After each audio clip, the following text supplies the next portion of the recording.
माय माऊली नमस्कार. विविध ग्रंथातील एक मानग्रंथ श्री दासबोध कथासार अभिवाचन करत आहे. भाग 26. प्रथम श्री शिवरायांना नमस्कार करून प्रारंभ करते. दशक 14वा. अखंड स्थान ध्यान. समास 1. निस्पृहाची लक्षणे. निस्पृहाने कसे असले पाहिजे ते मी सोप्या भाषेत सांगतो. तसे जर तुम्ही वागलात तर अवगुण जाऊन सद्गुणी व्हाल. पहिली गोष्ट म्हणजे निस्पृहता ही आधी धरू नये, हेच उत्तम. पण एकदा जर धरली तर सोडू नये, कारण मग ओळखीच्या लोकात हिंडू नये. निस्पृहाने कोणत्या गोष्टी करू नये ते पहा.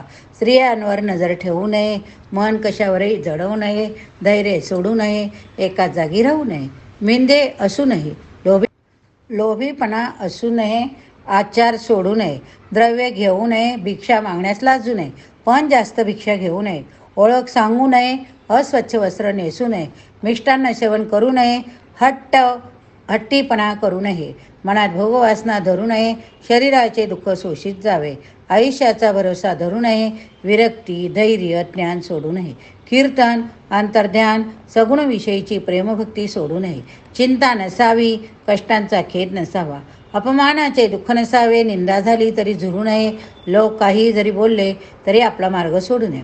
त्याचप्रमाणे दुर्जनाबरोबर वाद घालीत बसणे, त्यांच्याशी संबंध ठेवू नये, एक विषय, एक वेश, एकच पद्धत, एकच देश, एकच जागा असणे, दान स्वीकारणे, नेहमी लोकांमध्ये वावरणे, नियमाचे बंधन घालून घेणे, वचनबद्ध होणे, आपले साधन सोडणे, परतंत्र होणे, निरपेक्षता सोडून दुसऱ्याकडून अपेक्षा धरणे, या गोष्टी निस्पृहासाठी वर्ज्य आहेत.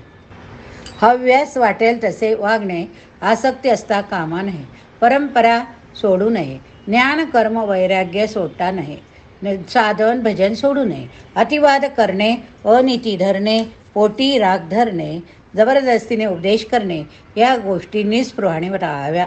बोलणे कंटाळवाणे नसावे, एकाच ठिकाणी चिटकून राहू नये, उपाधीत गुंतू नये, मोठेपणा मानसन्मानाची इच्छा करू नये, साधेपणा नम्रता सोडू नये, ज्याचा अधिकार नसेल त्याला उपदेश देऊ नये, वैराग्य सोडू नये, पण दुसऱ्याला कठीण शब्दांनी बोलू नये, मुक्तपणाचा अभिमान, हलक्या कामाची लाज, आळशीपणाचे सुख, मनात कपट, विसंगतपणाचे बोलणे, या गोष्टी नसाव्या. अविचाराने वागता नये, पैशांसाठी कीर्तन करणे, परोपकार न करणे, मोघम बोलणे, हे निस्पृहाला वर्ज्य. लोकांना न समजणाऱ्या शब्दात ग्रंथ समजवण्याचा प्रयत्न करू नये, ज्ञानाचा गर्व नसावा, राजद्वारी कार्यकर्ता होऊ नये, दुसऱ्यांच्या भानगडीत पडणे, मध्यस्थी करणे, सोयरीक जमवणे, प्रापंचिकांच्या समारंभ प्रसंगी तेथे उपस्थित राहणे, हे निस्पृहास योग्य नव्हे.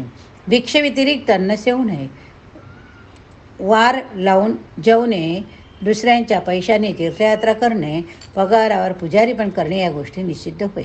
मठ करून राहू नये, पण लोकांना परभारे भक्तिमार्गास लावावे, अतिरिक्त तर सर्वत्र वर्जच, मग तो चांगल्या गोष्टीचा असो अगर वाईट गोष्टीचा असो. प्रत्येक नियम, फिरणे, आहार, लौकिक व्यवहार, प्रीती, अगर कठोरपणा, साधना, अशांत सारख्या बाबी योग्य प्रमाणातच असायला हवेत. याप्रमाणे जो वागे तोच खऱ्या अर्थाने महंत होय. समास 2. भिक्षा निरूपण. निर्वाहापुरती भिक्षा मागून साठवण न करता समाधानी असणे, हीच खरी ब्राह्मणासाठी दीक्षा होय. जो रोज कोरात्र मागून त्याला निराहारी किंवा अमृतभोजन करणारा असे समजले जाते. प्रतिग्रहाचा दोष त्याला लागत नाही. शंकर स्वतः भिक्षा मागतो, त्याचप्रमाणे दत्तात्रेय, गोरक्षनाथ अशांसारखे सिद्ध महात्मे भिक्षाच मागत असतात. त्यात निस्पृहता असते. रोज एकाकडे जेवणे, अगर ठराविक वार लावणे, यात पराधीनपणा आहे. काही जण 8 दिवस पुरेल एवढे धान्य भिक्षेद्वारा गोळा करतात, तेही योग्य नव्हे. नित्य न्यूनता हवीच. रोज नव्या नव्या घरी जावे, उदंड देशाटन करावे, लोकांची स्थिती पाहावी, सर्वत्र स्वदेशच जाणावा. भिक्षा मागताना संकोच, लाज, श्रंख धरू नये, फिरते असावे. चमत्कार करण्याचे सामर्थ्य अंगी असू नये. भिक्षा मागणाऱ्याला बघून लोक आश्चर्यचकित होतात. भगवंताचे गुणगान गात भिक्षा मागत जावे. भिक्षा मागत फिरल्यामुळे नव्या ओळखी होतात, वस्तुस्थिती बदल समजते, गैरसमज दूर होतात. सर्व लोकांना मुठभर धान्याची भिक्षा वाढणे अवघड जड जात नाही. भिक्षा म्हणजे निर्भयता, स्वातंत्र्य, ईश्वरप्राप्तीचा मार्ग. साधक असला तर त्याला साधनेला अधिक वेळ लागतो. जो साधक नसतो त्याचेही पोट भरते. पण भिक्षा ही साधक असेल त्यालाच अमृताप्रमाणे असते. शिवाय त्याला कुठेही फिरण्याची मुभा असते. कुणी मनाई करीत नाही. निर्लज्ज आळसी यांना मात्र भिक्षा या आयते घाबाड वाटते. पृथ्वीवर पुष्कळ देश फिरत राहतो, त्याला उपाशी राहायची वेळ येत नाही. त्याचप्रमाणे लोकांनाही तो जड होत नसतो. उद्योगधंदा, शेती, व्यापार, उदीम यापेक्षा भिक्षेला मोठी प्रतिष्ठा आहे. म्हणून जोळीची केव्हाही उपेक्षा करू नये. भिक्षा म्हणजेच खरे वैराग्य. भिक्षा मागते वेळी काही भिक्षा आहे का, काही भिक्षा आहे का असे विचारावे. आणि भरपूर भिक्षा कुणी एखाद्याने आणलीच तरी अल्पसंतोषी राहून एक मुठभरच फक्त घ्यावी. भाषा गोड असावी. भिक्षेमुळे वैराग्य चढते वाटे राहते. समास तिसरा, कवित्व कला निरूपण. कवित्व म्हणजे शब्दरूप फुले. अर्थ हा त्यातील सुगंध होय. संतरूपी भ्रमरांना त्यामुळे आनंद होतो. अशा शब्दफुलांची माळ हृदयात गुंफून ती ओंकाररूपी धाग्यात ओवून रामाच्या चरणावर घालावी. कवित्व हे परोपकारासाठीच करावे. ते कसे असावे ते सुद्धा सांगतो. ज्या काव्यामुळे भगवत भक्ती वैराग्य दुणावेल अशा कवित्वाची युक्ती प्रथम प्राप्त करावी. हातून कर्म घडत नाही अशा माणसांच्या शाब्दिक ज्ञानाला सज्जन मानित नसतात. म्हणून अंगी अनुताप धरून आधी देव प्रसन्न करून घ्यावा. देवाची कृपा झाल्यानंतर जे मुखातून बोलले जाते त्याची सर्वत्र प्रशंसा होते. त्यालाच प्रासादिक कवित्व असे नाव आहे. कवी 3 प्रकारचे असतात: धीट, पाठ, प्रासादिक. जे जे काही मनास वाटते ते छंदोबद्ध करणे याला धीट कवित्व असे म्हटले आहे.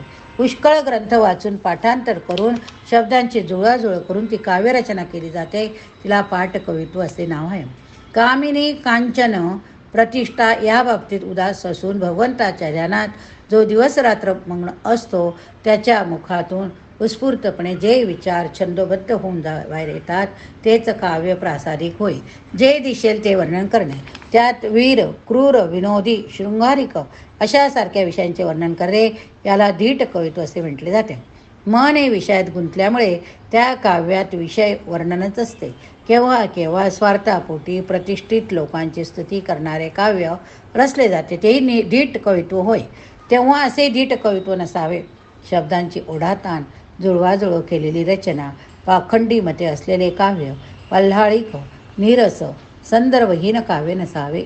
पुनरुक्ती, छंदभंग, कुटील, बाष्कळ शब्द, व्युत्पत्ती नसलेली भक्ती, ज्ञान, वैराग्य नसून ऐकणाऱ्यास कंटाळवाणे वाटेल असे काव्य नसावे. धीट पाठ काव्याची लक्षणे अशी असेल. आता प्रासादिक कवित्व कसे असते ते पहा. असे काव्य निर्मळ असून त्यात मोठमोठे सिद्धांत सोप्या शब्दातून मांडलेले असतात. भक्तीचा परिपोष असून पांडित्याचा आव नसतो. छंद, वृत्त, अनुप्रास यांनी ते युक्त असते. त्यात नानाविध विषयांचा परमार्श घेतलेला असतो. अनेक शंकांचे समाधान केलेले त्यात सापडते. अनेक साधना मार्गाचे त्यात विरवण असते. अशा कवित्व ग्रंथामुळे वाचकाच्या मनामध्ये भक्तिभाव जागृत होतो. देहममता कमी होत जाते, विवेक उत्पन्न होतो आणि भगवंताच्या सान्निध्याचा भास होतो. ज्या कवित्वामुळे मनाचे खरे पूर्ण समाधान होऊन संसार बंधने गळून पडतात अशा काव्याला सज्जनसुद्धा मान डोलावून संमती दर्शवतात. समाज चौथा, कीर्तन कसे असावे. कलियुगात कीर्तन करणे हा सर्वोत्तम मार्ग. पण कीर्तन कसे असायला हवे, कीर्तनकार कसा असावा तेही आता तुम्ही ऐका. प्रथम म्हणजे कीर्तन कोमल कौशल्यपूर्ण असे असावे. त्यात कठीण कर्कश असा भाग नसावा. किरटे क्षुद्र वर्णन असू नये. खळांबरोबर वाद घालू नये. कुणी खरे खोटे बोलून नावे ठेवली तरी आपला तोल ढळू देऊ नये. आपण गर्वाने बोलू नये. हरिगुण गाताना गळून जाऊ नये. घशाची खरखर खाकरून बोलून नसावे. भगवंताचे नाम संकीर्तन गुणांचे गायन करावे. श्रोत्यांना वाईट लागून ते चुकतील असं बोलू नये. शब्दांचा ती किस पडू नये. जो सावध राहील तोच पावन होईल असे सांगून जप करण्यास लोकांना प्रवृत्त करावे.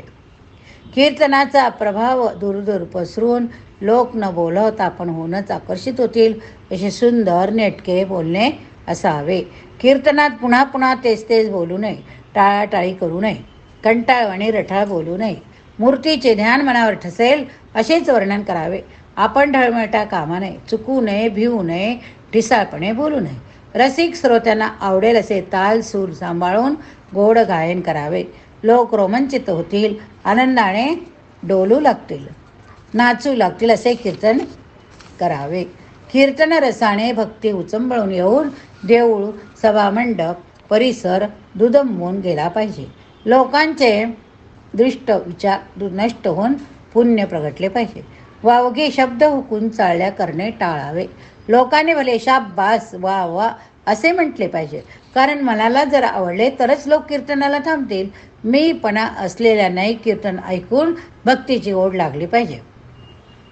वावगे वचन न बोलता असे निरूपण करावे की त्यामुळे श्रोत्यांची मने निवली पाहिजेत. सारासार विवेक अवघड तत्वांचे वर्णन सुद्धा संगीत साहित्याच्या माध्यमातून केले पाहिजे. खरे खोटे वाचा निवडा विद्वानांना सुद्धा करता येत नाही, तो करून दाखवावा. परंतु शुकसारिका यांच्यासारख्या गोड आवाजातून पोपटासारखे पाठ करून वटवट करू नये. मनमुरादस्ती करून वाहवा म्हणून शाबासकी देतात त्यांना सूक्ष्म परमार्थ तत्व कळणार नाही, म्हणून युक्तीने ते समजावून घ्यावे. केवळ विनोदच करू नयेत, योगाच्या विहंगम मार्गाने श्रोत्यांना उच्च पातळीवर नेण्याचा प्रयत्न करावा. क्षत्रज्ञ याचे ज्ञान सांगावे. आत्मा ज्याप्रमाणे सर्वांच्या अंतरात असून सुद्धा क्षमाशील असतो तसे कीर्तनकाराने असायला हवे. समास 5 हरिकथा कशी असावी. कथेकरी हरिदास जर का विरक्त, ज्ञानी, प्रेमळ भक्त असेल, विद्वान पण वादरहित, संगीत तज्ज्ञ, अभिनय कुशल, त्याचप्रमाणे निरभिमानी, निर्वत्सरी, सज्जनांना प्रिय वाटणारा असला तर तो मोठाच दुर्मिळ योग. हरिकथा करतेवेळी सगुण मूर्तीसमोर असताना निर्गुणाचे महात्म्य वर्णन करणे पडत मूर्खपणा होय. तीर्थ, क्षत्र, पर्वकाळ, जयंत्या वगैरे उत्सव करून त्यांचे महत्त्व वाढवावे. केवळ पुस्तकी पांडिल्याने जो यांना मिथ्या म्हणे तो पडत मूर्ख होय. निर्गुणांचा संदेह जात नाही, अभिमानाने सगुण साक्षात्कार होत नाही, अशी त्रिशंकूसारखी त्याची अवस्था होते. कथा करतेवेळी अनेक अवतार, त्याच्या लीला, जीवनचरित्रे सांगावी, ज्ञाने वर्णन करावी. सगुण कीर्तनात निर्गुणाचे मिश्रण करू नये. लोक लाज न बाळगता, मोबदल्याचा विचार न करता सभा मंडपात हरिनामाचा घोष करीत नाचावे. लोकांनाही भगवंताच्या जयघोषात सामील करून घ्यावे. समोर जर सामान्य श्रोत्याऐवजी साधू महात्मे असले तर मात्र अद्वैताचे निरूपण केले पाहिजे. जेव्हा समोर मूर्ती नसेल तर महात्मे नसतील, श्रोते मात्र भाविक असतील, वैराग्यपर आख्यान लावावे. शृंगारिक बोलणे, स्त्रियांचे सौंदर्य, त्यांचे हावभाव यांचे वर्णन करू नये. जो असे रसभरीत वर्णन करतो तो स्वतःच आधी राम सोडून कामाच्या हारी गेला असे समजावे. जरी संगीत शब्द कळा, अभिनय अंगी असला तरी भक्तीचा मार्ग काही निराळाच. पांडित्य व कथा कला यासुद्धा भगवत प्राप्तीमधील अडथळाच होय. ताल, लय, शब्द यात मन गुंतून भगवंताचा विचार दूर करणे हे विघ्नच होय. चंदनाच्या वृक्षाभोवती साप असावे तसा या कला भगवंताच्या आडता. मनाचा ईश्वरातच लय लावून जो हरिकथा करील तोच धन्य होय. नाहीतर राजापाशी जात असताना एखाद्याला मोल देण्याची लालूच दाखवून दुसरीकडे न्यावा व राजदर्शनाला मुकावे असे ह्या कलामुळे होईल. आपली सर्व कामे, आळस, निद्रा, सर्व गोष्टींची पर्वा न करता हरिकथा श्रवणासाठी जो तातडीने धावत जातो तो सुद्धा धन्य होय. या ठिकाणी हा भाग संपवूया. समाज 6 चातुर्याची लक्षणे पुढील भागात बघूया. हरये नमः. घनाधीश तो ईश सर्वा गुणांचा, मुळारंभ आरंभितो निर्गुणाचा. नमो शारदा मूळ चत्वारवाचा, गमो पंत अनंत या राघवाचा. जय जय रघुवीर समर्थ, जय जय रघुवीर समर्थ.